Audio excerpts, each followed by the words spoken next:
大家好，我是 Vivian， 今天我们来做一道海陆双鲜的美味料理，一起来试试吧。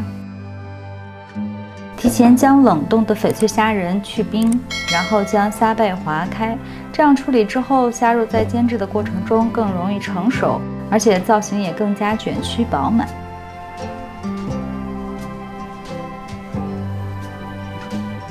海虾味道鲜美，虾肉弹牙，相信很多朋友都非常喜欢。今天我主要向大家推荐的是这道陆上鲜口蘑，去蒂之后切成厚片，这样吃起来口感更加鲜美，更加满足。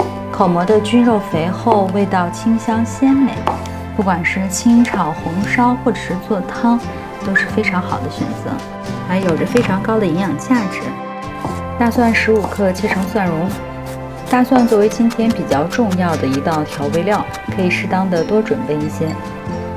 再准备一些青红椒，切成辣椒圈，放在一旁备用。接下来准备炒制，在锅底加入适量的橄榄油，然后先将口蘑倒入平底锅中煎至8成熟，然后盛出备用。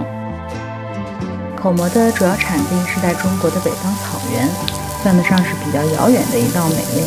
在这里呢，就要感谢一下便捷的物流，将这道美味送到我们的餐桌前。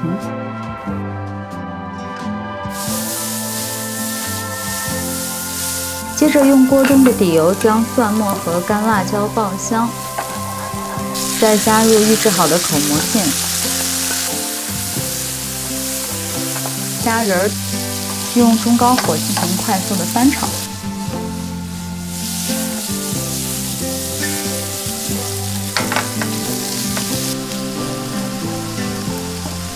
待虾仁卷皮定型之后，再加入青红椒圈。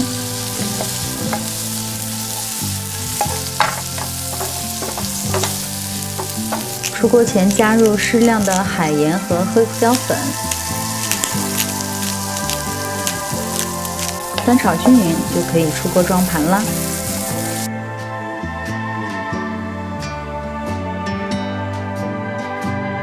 一道鲜美弹牙的海陆双鲜美味料理就制作完成了，赶紧趁热尝尝吧！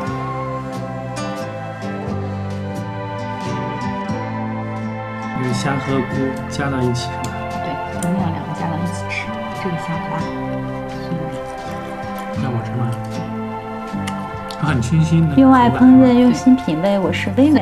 喜欢我的视频就订阅我吧，以后每周都会送上美味的料理哦。谢谢支持，下回见喽。